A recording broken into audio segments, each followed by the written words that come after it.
Welcome to Mother of Mammals podcast with your host, Bria.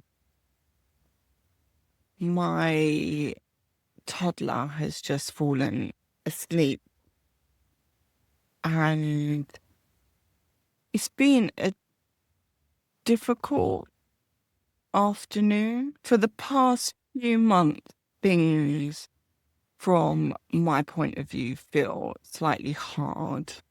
I'm a great believer in the language that we use making such a difference to the way that we experience things. To simplify it and to use language that I never do, I would say she's going through the terrible twos. When she's experiencing these times in our home, we refer to it as your brain is waving, because I have an understanding that that's what it is. Her brain cells are there. They're just wiring themselves up, which is hard. And I remember, and I tell myself and also her older brother that however it's making us feel, it's making her feel 10 times worse. So we try our best not to meet it with frustration, but to meet it with sympathy. Having an older child, I've been through similar, but definitely not the same process before. But this one is feeling quite different to me. And I know exactly why. Even though our children are born as the individuals that they are, and they are 100% them. With my eldest son, I see a lot of similarity from his father and also from me. And with my daughter, I see less similarities of her father and more of me. This time for me brings up a lot of emotions. I've been meeting my daughter at a place that I remember so well. And it's not necessarily that I remember being that 2-year-old, but I remember being that tantruming toddler, that everything was just overwhelming, too much, things just pissed you off and made you angry. You didn't understand why. It would work its way from your mind through to your body, and the kicks and the punches and the screaming would come out. I remember that.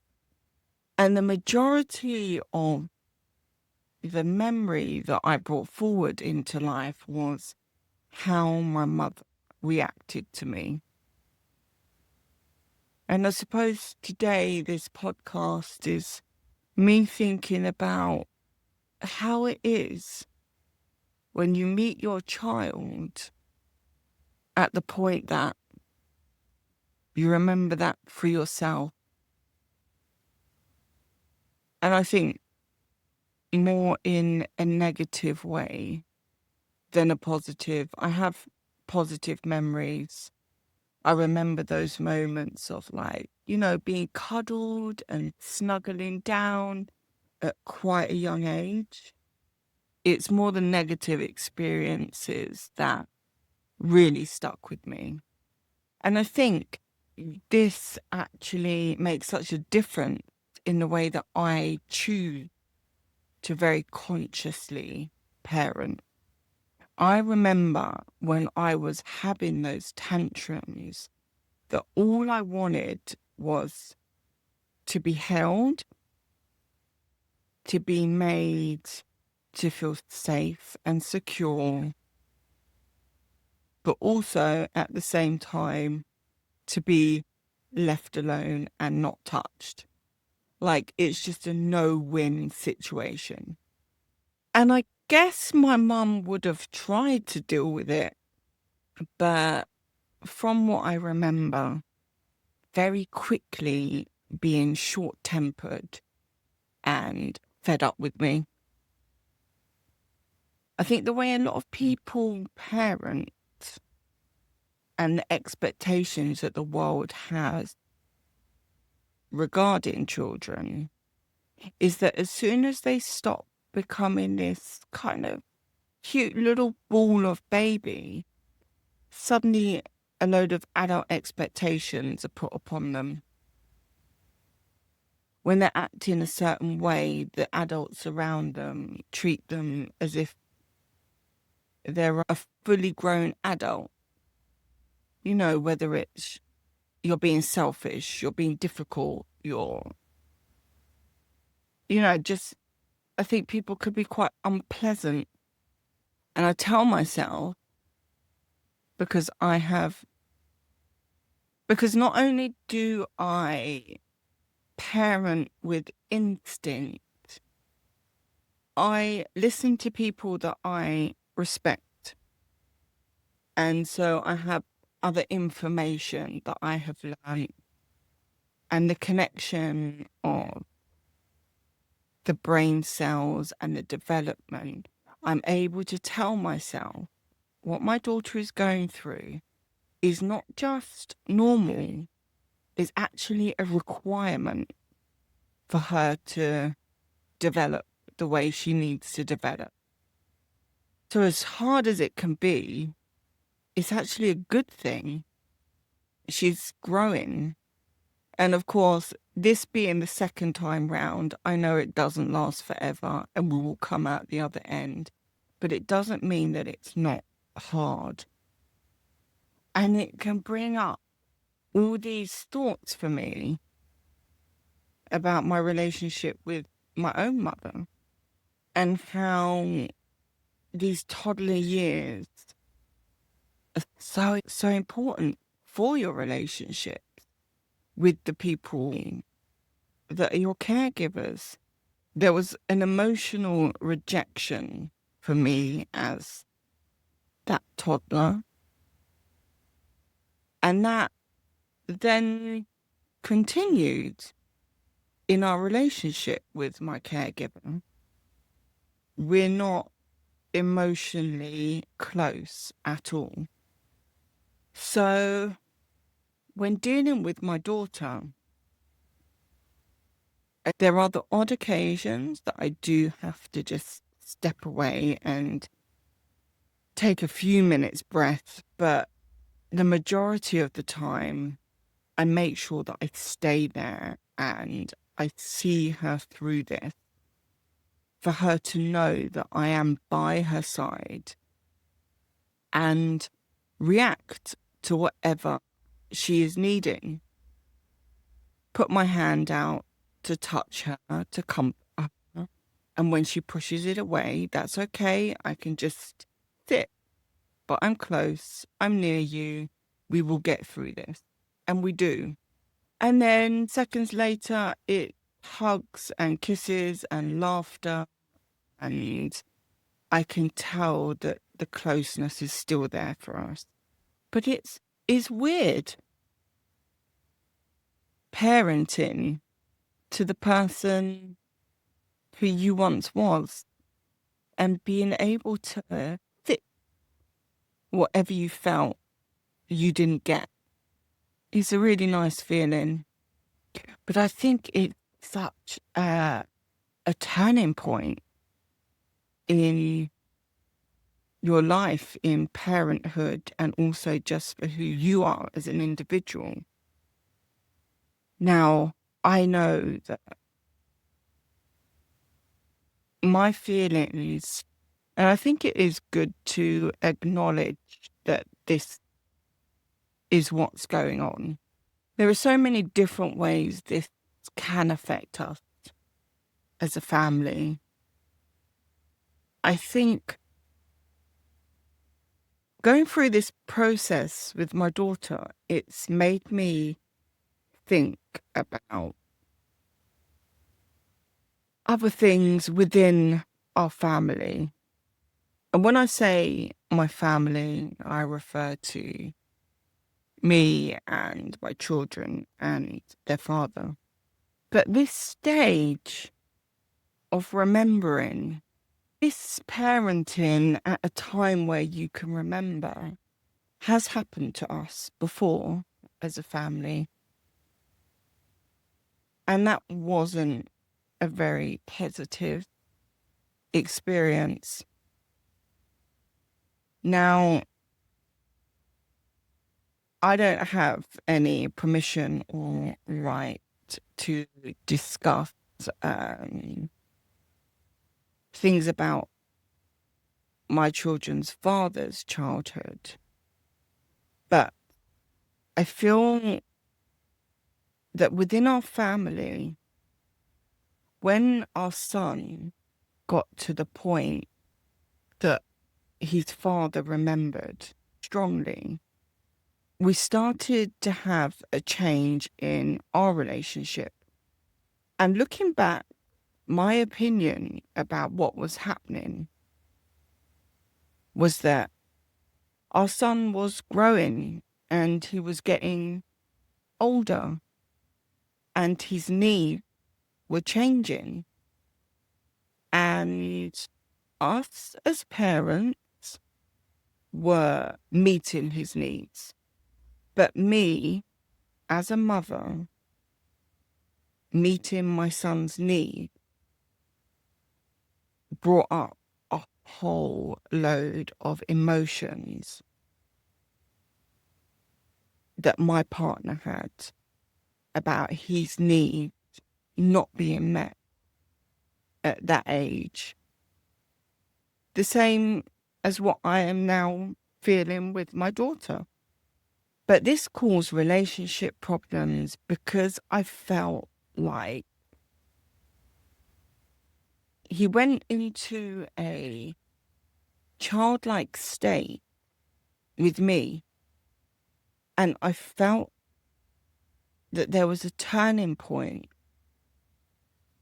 that I was then expected to mother him.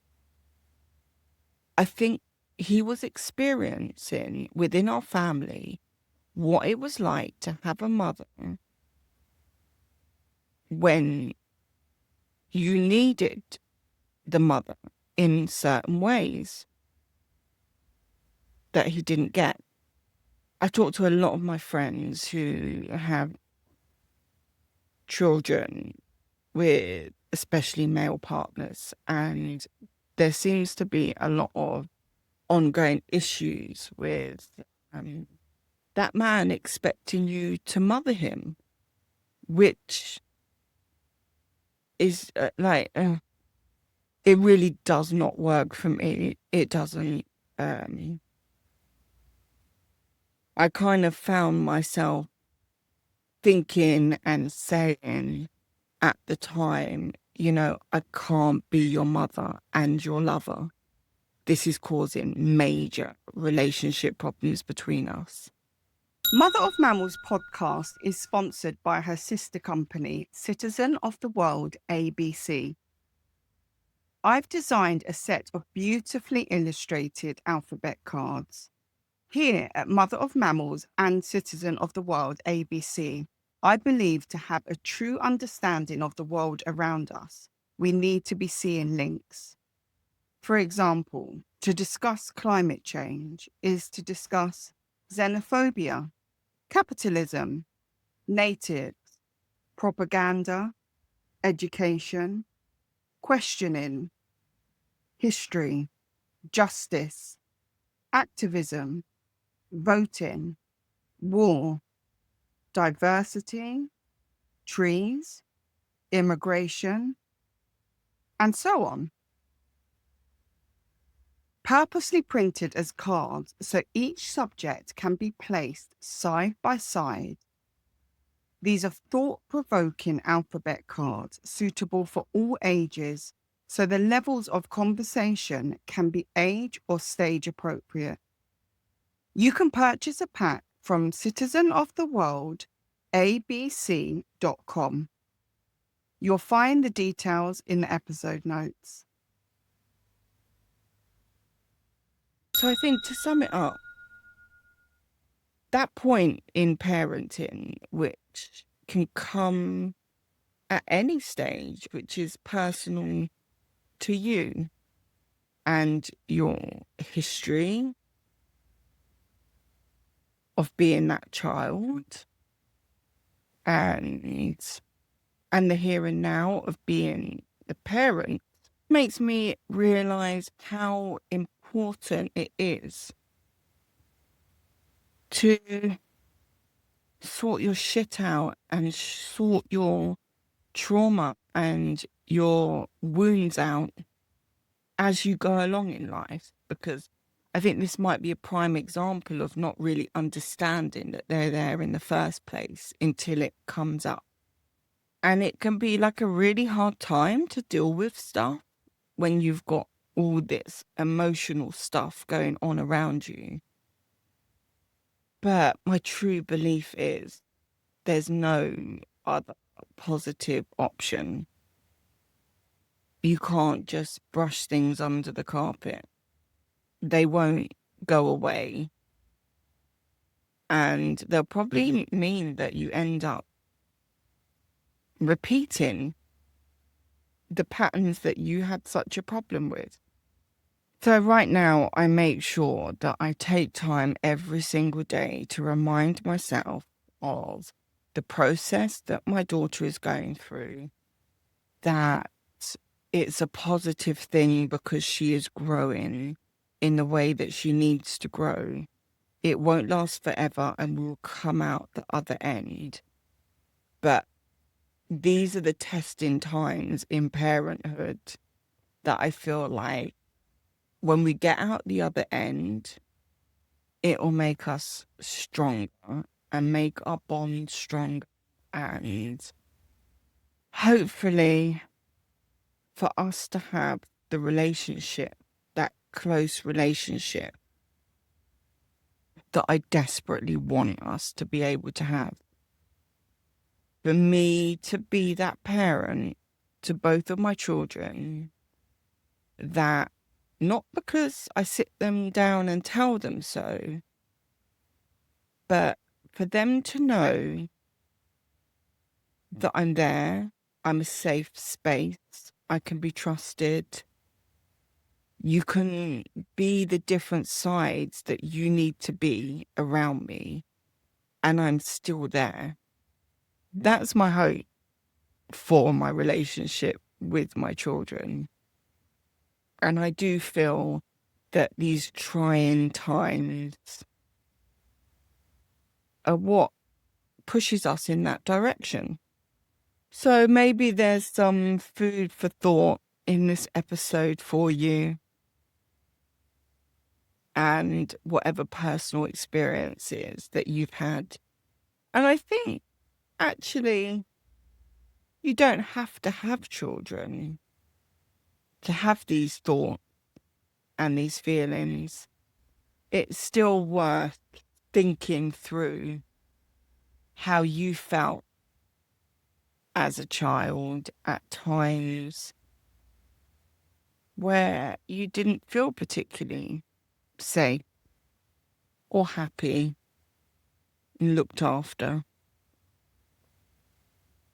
Because I think every single person will have them. And to sit down and analyze what that was about and to be able to come through the other end. So on that note, I shall leave you and say, if you've enjoyed this episode, I really appreciate if you could take a moment to write a review and follow Mother of Mammals so the episodes come directly to you. Thanks for listening.